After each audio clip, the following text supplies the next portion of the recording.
Welcome to the Take Podcast, where we seek the news that isn't considered popular or relevant enough in today's media landscape, and some things that are. World news and topics from all continents, yes, even Antarctica, ranging from environmental, culture, politics, history, and economics. With that being said, I'd also like to give a shout out to a conscious hip hop artist from Wisconsin by the name of Waterstyle. Not only is she lyrically gifted, but she's also the producer of 612 Beats. So, thank you, Waterstyle, for what you contribute to the culture and definitely to the excellent music that people will be hearing right here on the Take Podcast and also on Patreon. So, without further ado, let's jump into this episode. And as always, feel free to reach out and keep this an interactive experience.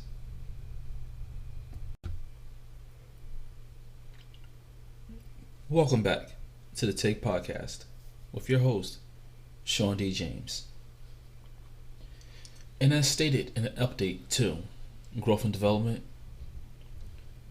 this week's episode is going to be focusing on countries without extradition. So, why did I choose the subject of extradition? 3 reasons. The poll results of episode 3, the 2016 movie Snowden, also one of my top 10 movies of all time, and the current geopolitical world issues. With what has become known as a proxy war in Eastern Europe between Russia and Ukraine, to the visit to Taiwan by U.S. Speaker of the House of Representatives, one Nancy Pelosi, even after being warned by China not to do so during the summer, and the many conflicts ongoing across Africa, the thing that comes to mind is, how far are countries willing to go to be able to call themselves the winner? For years, people like to throw the phrase, "We're about to be in World War III." From threats of war with North Korea by former President Trump, to the U.S. talking about Russia and or China starting the next world war with NATO as a first-line defense. While all these have the potential to happen as outright open warfare, the one thing that remains constant and true is that technology is the key to a victory. This brings me to the subject of extradition. For those of you who have never heard of Edward Snowden or saw the movie Snowden, then let me give you some background here. Snowden is a 2016 biographical thriller that details the events of former CIA subcontractor and whistleblower Edward Snowden, who was portrayed by actor Joseph Gordon-Levitt, who had leaked classified information from the NSA to the public in 2013. He did this while in China and planned to sneak out of the country to Latin America by way of Russia. So my guy Smooth was like, yo, this information come out, I'm gonna make damn sure I'm not in the US for this. I'm gonna be out of the country in another country trying to get to my final destination country by way of another country. We jet setting out here. We are literally bar hopping. No, that's bar hopping. That's so freshman year in college, man. Come on. You gotta step your game up. You gotta go country hopping. What? You gotta piss your government off and go country hopping. It's the only way to do things nowadays. Now, for those of you who may remember the name Joseph Gordon-Levitt, it's most likely because of the 2010 film Inception. I'm gonna piss some people off here. I know I am. Yeah, I fully found that movie to be overrated. I mean, out the ass overrated. That was something that should have just been on a Sci-Fi Channel. If Blockbuster still existed, that would have been one of those straight to DVD type of movies. I just could not watch that movie and be like, oh my god, that movie was so great. It was a hype movie for me, and it took away any appeal. But in 2012, he did star in the movie The Dark Knight Rises. That was decent. That was decent. And then he followed that up with a comedy. I swear, if you want a random comedy movie to watch, that's going to result in some good random laughs about seeing a single guy trying to find love, like randomly. Oh my god. You gotta see Don John. Donjon. Like, that movie was hilarious. And one of the random movies that I actually say Scarlett Johansson played a good role. Like, her character was just so random from everything I've seen her play in that it was like, that's one of the best roles she's ever done in her career for me. Yes, I'm talking about, even if they were Black Widow, that Black Widow character. Like, this movie was just like, yeah, this is right there the Black Widow character for me. But back to the subject on hand. Well, seeing as he leaked that information, the U.S. government said, fuck that. Revoke his passport now. And they did this while he was in Russia. Yeah. He almost made it to South America like he planned on doing. Almost, man. Almost. Just one plane ride away. Now, they tried to have him extradited back to the U.S., but Russia wanted a swap for people of interest to them. So Russia said, hey, no problem. He leaked government information? What? He released information on government program? What? Y'all want him back? No problem. Yo, we got no problem doing that. We'll give him back to you for an exchange. An exchange of what? Some people that we find of interest. Not, hey, you got some prisoners, you got somebody that is in prison or jail and we need that person because they committed a crime over here, or, hey, this person committed a crime. They're a person of interest. So we're going to need them and we'll give you your criminal. We'll give you this whistleblower in exchange for some potential whistleblowers over there that you have. They ain't blowing whistles, but they humming a little too loud. Maybe we want them. Yeah. Well, this resulted in Snowden being restricted to the airport terminal for over a month. Since he was considered a man without a country. Bruh. For a month, you lived in an airport terminal. What? This is similar to the plot of that movie with Tom Hanks, the Terminal, where he was traveling from his country. When he lands in New York at JFK, it turns out his country had a coup. The U.S. government didn't recognize the country. And the Customs and Border Patrol said, hey, my God, like, listen to what we're telling you. Your country went to war. Yeah, there was a coup. They took over, and the U.S. does not recognize them. As such, your passport is irrelevant to us. Like, it's your passport is basically considered a fake, almost. Like, you have no country. We don't recognize your government. We can't let you into the U.S. and we can't let you leave this airport and go back there. So what happens? He lives inside the airport and the terminal. So the thought of, hey, you ever had that feeling like you just, oh my God, I can't wait to get on this plane. I want to land. I want to enjoy this vacation. Oh, I can't wait to get back home. Oh my God, I can't believe I was with these people. Oh my God. This plane flight's going to be long. Oh, I hate waiting inside these airports and these terminals. Oh my God. Well, imagine having to live that feeling for a month.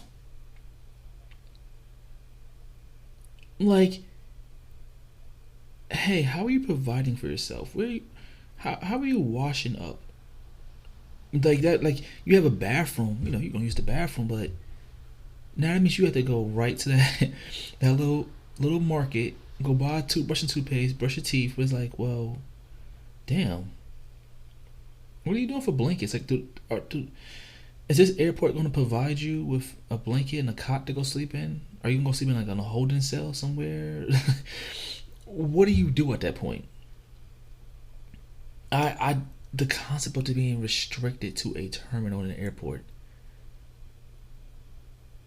is so disheartening.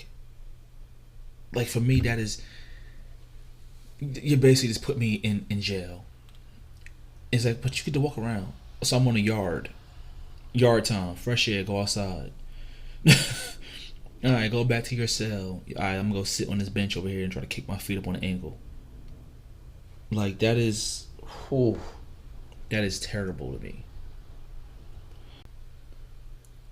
So with the U.S. applying pressure to all the countries along his flight path to Latin America, the only safe choices was to apply for asylum in Russia, which they granted. Yeah, they said, hey, we're not doing a prisoner exchange, and he's been here for a month. I mean, yeah, sure, you're in asylum. You have no country. You're a man without a country. You want to apply for asylum? No problem. To this day, he still lives in Russia with his then girlfriend, now wife, Lindsay Mills, and their child. So in 2013, I mean, we're coming up on almost 10 years now. He has resided in Russia because the U.S. government want that ass.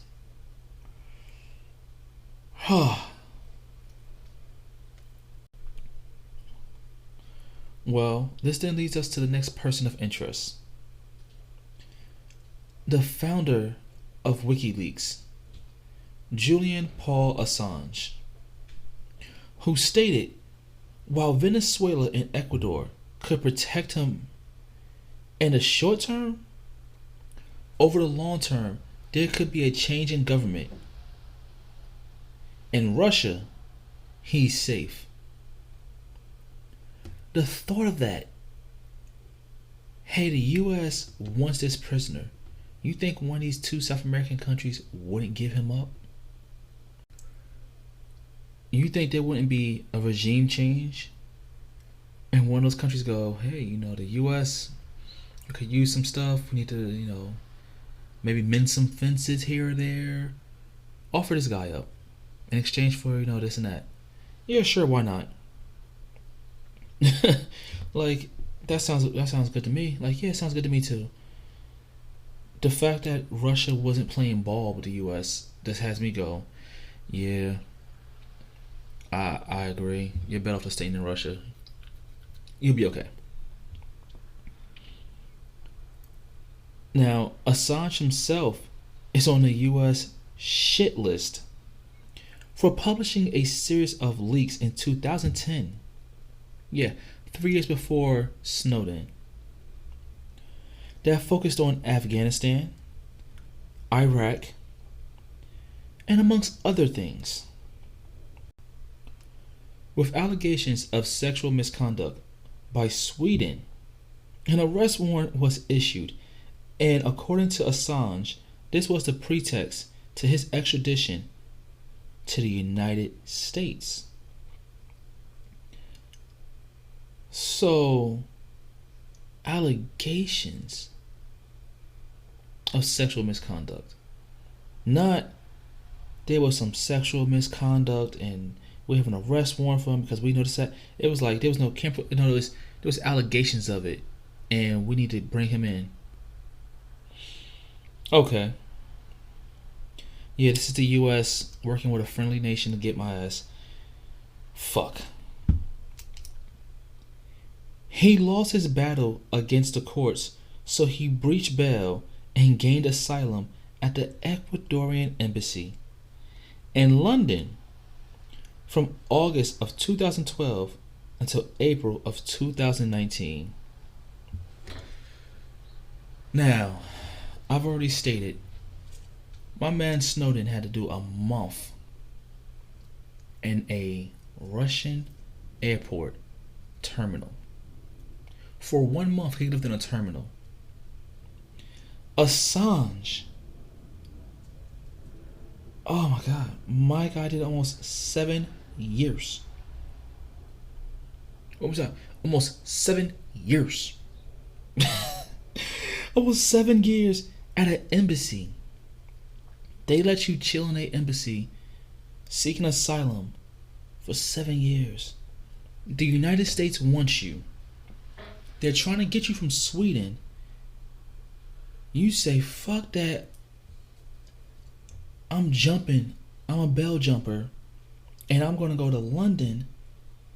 And I'm going to hide out in the Ecuadorian embassy. Wow.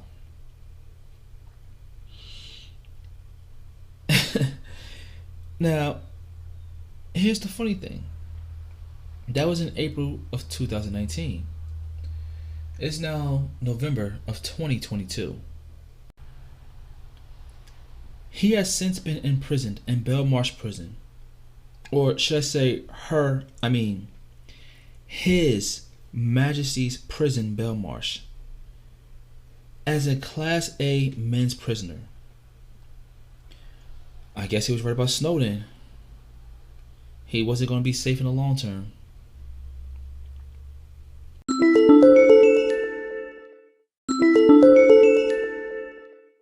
So, should you piss the US government off? What country would you look to go to? Has that even crossed your mind before? Well, in all honesty, that depends on your alleged crimes of correction. While doing this research, I learned of dual criminality. Something akin to double jeopardy. If a crime that you are being extradited for does not exist in the country you chose to hide in, then the extradition looks extremely less likely. Only 3 countries have this rule or condition a part of their extradition treaty rules. So, Japan, Luxembourg, and the Caribbean island of St. Kitts and Nevis. Well, let's see. On a previous episode, I talked about Japan and dual citizenship, so I guess they won't truly want to get down. Luxembourg, well, yeah, money talks. And the Caribbean island of St. Kitts and Nevis. Covered them as well when we talked about getting dual citizenship. Once again, I said it. If you're looking at that citizenship, choose wisely. The question to ask yourself is, what continent has tolerable weather? Are they even a recognized country by the United States? And can you thrive there, making best for you and yours if not traveling alone? You see, the Ukraine-Russian war and potential invasion of Taiwan by China are prime examples of choosing wisely.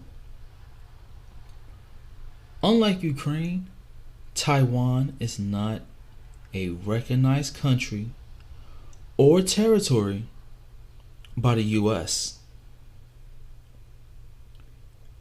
So, remember how in episode 2, me and Prince Akeem discussed the Buffalo shooting? And I said, well, it's funny because that same time, while that was going on here in the East Coast, on the West Coast, an elderly gentleman turned around and, let's see, chained the doors of a church, had tried to kill the parishioners there who were there celebrating, and ended up being able to stop him, but only after he shot and killed one of them. Yeah, as of right now, he's actually still, I believe it's in Orange County Jail, still awaiting trial, the proper trial procedures. I believe he's actually he just finished doing pre-trial. So, when this incident happened, he's Chinese, and they recognize as Taiwanese. Yet, what did I say in the episode? There is no embassy for Taiwan. Why? Because it is not a recognized country or territory.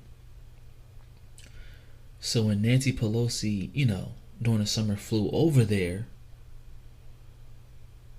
and current President Joe Biden says, if China attacks, we're going to stop them. We're going to defend Taiwan. Let's be honest, it's about money and resources. That's the only reason why you even care to back Taiwan if some shit pops off with China. Because it's going to affect us because of money and resources. If it's just about money and not the resources, then that's the short-term versus long-term plan here. Yeah, fuck Taiwan. That'll be the presidential cabinet's sentiment. But seeing as it affects both, well, we can't allow that to happen now, can we? Similar to that of Taiwan is Palestine, Azerbaijan, and Georgia, who itself was invaded by Russia in 2008. Yeah, that same Palestine that has its issues with Israel, who the US acknowledges, supplies, and turns a blind eye to. Yet, we're all about that democracy and diplomacy. Come on, guys, we gotta talk this out. We need to come to the table. We gotta discuss things. Or the conflicts between Armenia and Azerbaijan right now. Yeah. Choose wisely, people.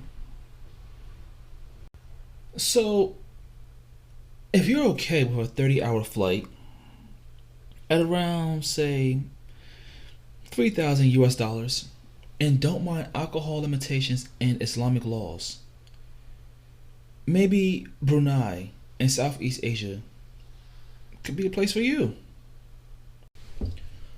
Perhaps Montenegro or Tanzania to Botswana or Uganda are more to your liking. Options. Let's weigh them. These are but a few and I do mean a few, choices out there for you. I've learned quite a lot from these searches, and I have to admit, some places are very appealing. Like, once again, I have to reference episode 3. You see, I have no problem leaving my comforts of Jersey and saying, let's see what's like abroad. 2 countries that I would think of last is actually the 2 who we could potentially go to war with. And when I say we, I'm talking about the US, China and Russia. And that's for many reasons outside of the climate ones. Look, I like the cold, I like seeing it, but I definitely define warm parts of Russia if I had to go there. And China, I'm not trying to live compact. I would have to seriously get land in an open mountainous region area. Or hell, you got all those mega cities out there that build those communities that nobody live in, with all the mortgage bubble shit that's going on with them right now. Just give me an entire apartment building. How much? You need money, right? I'll give you 5.2. Still random numbers out there. I'll give you 5.2 million for it. Yeah, we make that work. All right, boom. And I'm coming with a squad of 50 people. We want to hold down this entire apartment building. It has 20 floors. 20 floors, okay. I'm on this end, you're on that end. That's 40 people right there. And somebody wants to live outside on the roof. They want to have an outdoor garden. Okay, whatever. We got the basement too, right? There you go. We can make this work. I mean, look, just like when it comes to finances and your health, do your research. So, with all this being said, whether for legal or illegal, depending on perspective, when choosing a destination with minimum chance of extradition, do the research in advance and always choose wisely. Because one mistake and you could either be living in a terminal or an actual prison. Worst case scenario, well, we know what that can be. Well, ladies and gentlemen, that's the end of this week's episode. But if this is your first time listening, by all means, go back, listen to some of the other episodes. You might find something that's very informative and maybe take you down a rabbit hole somewhere. For those of you that have already downloaded or plan on downloading the Wisdom app, follow the Take Podcast over there. Once again, I'll be doing talks there live and it'll be open forum. Come and join.